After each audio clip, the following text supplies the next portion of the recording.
is the one thing that you think people who maybe don't know you as well get wrong about you the most? Nothing. People have an opinion about me and I can't change that.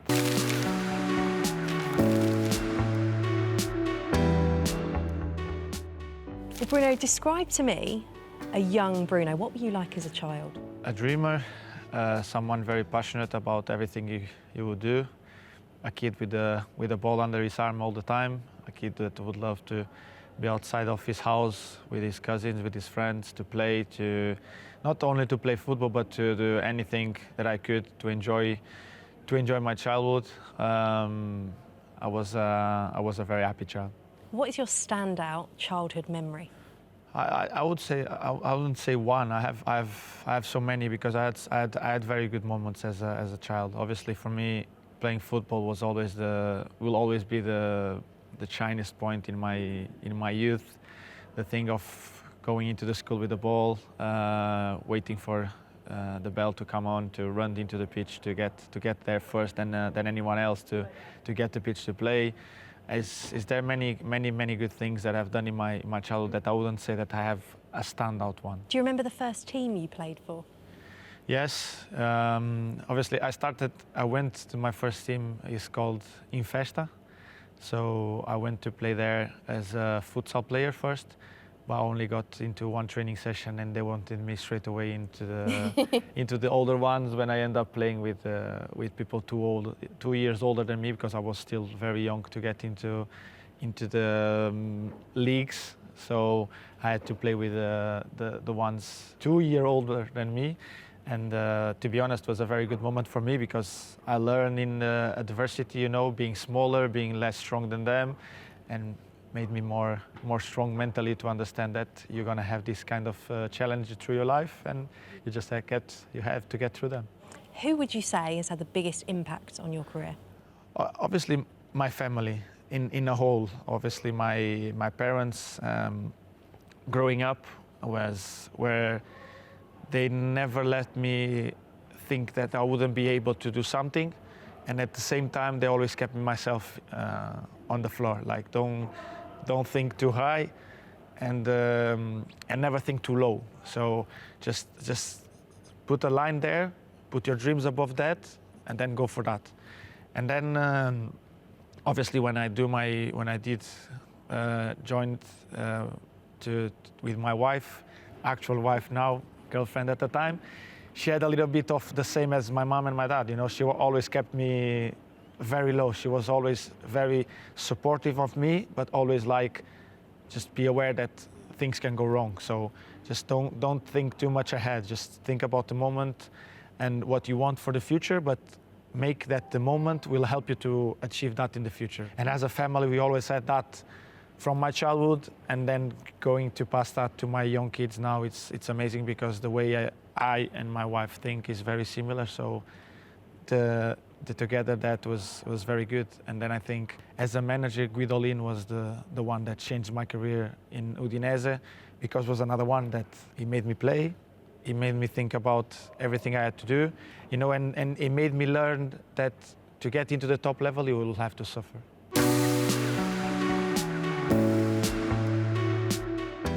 Which retired player would you love to play against? Against?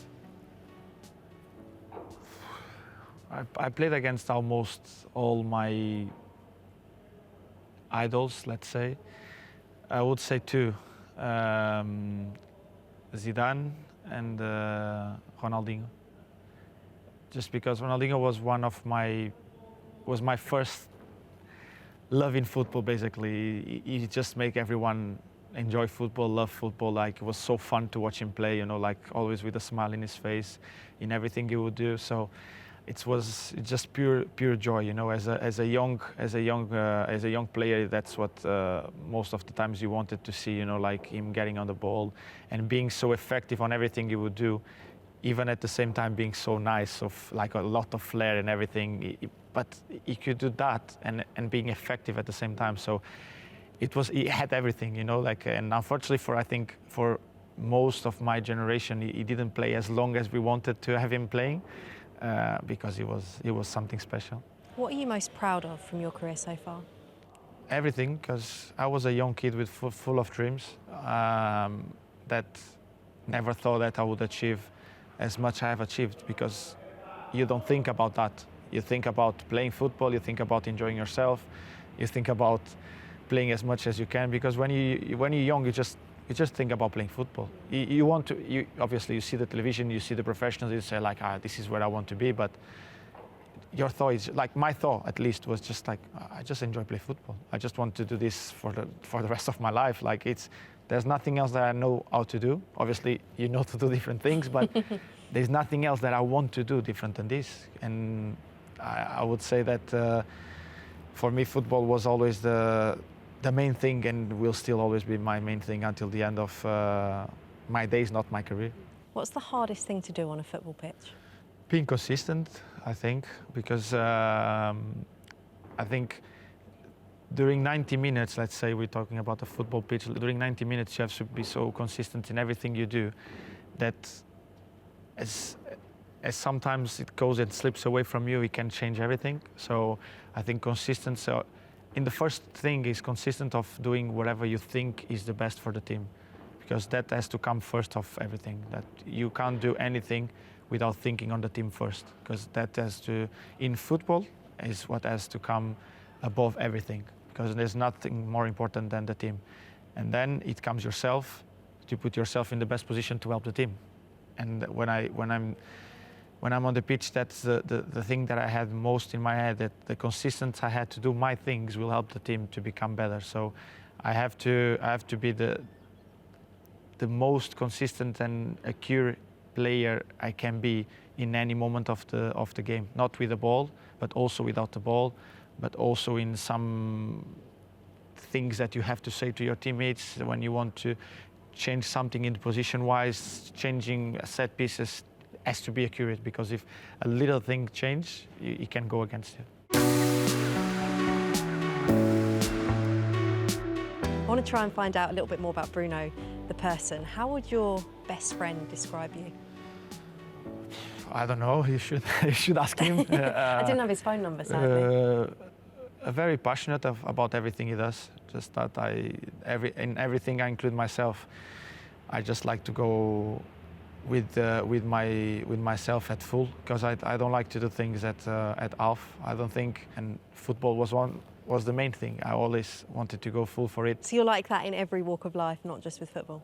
In everything, what you see on the pitch is what Bruno is like. The passion I put on everything, and then obviously much more calm out of the pitch. I don't have the emotions on the skin as much as I have it on the pitch, but still very passionate in everything he does. You said there you're a bit calmer off the pitch. When were you last nervous? Last nervous? Do you get nervous? Yeah, a lot of times. I think the game against Wolves, I was on the bench, but I think I get more nervous on being on the bench. It's a different feeling for you being on the bench, No, isn't it? I think I get more nervous on being on the bench. Obviously, luckily for me, and I hope not many times I will be on the bench, but I get more nervous watching the game. Because I'm basically suffering for my teammates when you see something going against them and they trying to make something different and it doesn't come. I get very nervous. I'm very I can't be steady on the bench, or even at home. If I have to stay at home and see the game at home, I can't be not loud. I need to be loud. I need to be active. It's like I'm in the game. I guess the balance that you learn as a footballer is the right side of nerves, using the nerves positively. Yeah, you need to use it in energy-wise. I would say the game against Lyon was probably the game where I was the most nervous until now. Also because we knew how much it meant for us. So even before the game, I was very nervous, on the sense I was I couldn't wait for the game. It's that good nervous of we want things to come quick, because we want to show that we're able to get into things, get to do something good for us. And that's the good thing of being nervous in a good way. How are you feeling during the game then? Because obviously it didn't go to plan to start with. Did you get nervous at that point? Do you get nervous in game? No, never. During the game, no. Before the games, I could get nervous. During the game, I just think about the goal we have for the game. That is win the game. What we have to do, I remember every step that we've trained. I remember every step that my teammates have to do. I remember every position, what they have to do. Like when I go to the training session, I focus not just on what I have to do, but what's around me. Because it could change that I have to play in a different position. It could change that we change something and a teammate is not very aware of where he has to be or in which position he should stay. On set pieces, everything, I know exactly where everyone has to be. So that's the only nervous thing is that it's getting everything into my memory, so I can remember in the game every step. That also when I'm on the ball, I know every movement that my teammates have to do. So to be aware of like I'm on the ball here, so what we trained is this, but obviously you have to think that in a split second. So, but it gets automatically because I have to think about that during the week until the game. So when you think so many times about something, your muscle memory, muscle memory works by itself. So I think that's the main thing. If you could wear an invisibility cloak for a day, so no one could see you, what would you do and where would you go? I would go with my kids wherever they wanted to go, because obviously sometimes it's very tough to go with my kids in certain points. Even if now they're very aware of like people asking for photos and stuff, and they already know like when someone asks me for a photo, they just go apart. The older one gets the small one, she grabs him, they basically stand at me, looking at me like, okay, take the photo, now we go. Hurry up. Yeah. But probably it was like that. I would like to go to places where I was going when I was a young kid.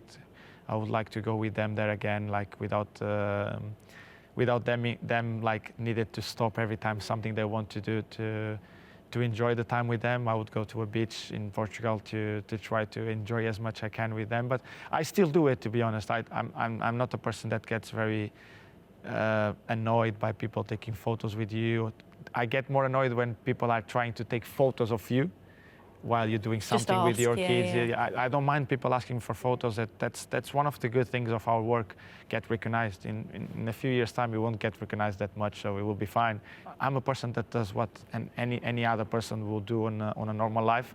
And if someone catches me doing something that, Bruno is doing that, and put it in the newspaper or whatever, I won't mind. I was just enjoying the moment and being happy with my kids doing anything on any place. And even if I have to do something with my friends or whatever it is, I won't mind people taking photos, so they can stop wasting their time taking photos thinking that they're going to make a big new or whatever. That I'm just a normal person living a normal life. How would your kids describe you? That's more difficult.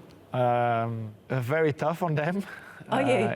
Yes, because I am like, I think in nowadays we make things much easier for the kids, and as a parent now I obviously do it. And I look back when I was a kid, and obviously I think most of the things my mom has done to me and my father I was seeing as a punishment, and now I see it as it was something to make me understand why is the reason for that.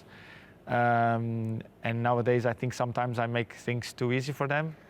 But at the same time, I try to make it as tough as I can for them to understand that things in life don't come easily and don't come as often as we want or at any time we want. So every time they want something for themselves, they have to earn it. But me, I don't know, as a father, a little bit tough on them, but at the same time, a very soft heart, because it's too easy for them to get into my soft side, because I'm a very soft person, even if it doesn't look like on the pitch. I'm a very soft heart. Finally, what is the one thing that you think people who maybe don't know you as well get wrong about you the most? Nothing. People have an opinion about me, and I can't change that. It's the way people want to judge you about what they see on most of the people, what they see on the pitch. Some of them what they see on the television. Some of them what they see on interviews. You know, I can't change that. They have the freedom to think the way they want about me, as I have the same freedom to think about them. But what I don't do is like I don't judge people until I know them. They can have an opinion about me, and that's fine. We all have different opinions. That's why life is so good and so different, because if we all think the same way, it will be so boring. Brilliant. Thank you so much for your time, You're welcome. Bruno. Pleasure. Thank you very much. Thank you.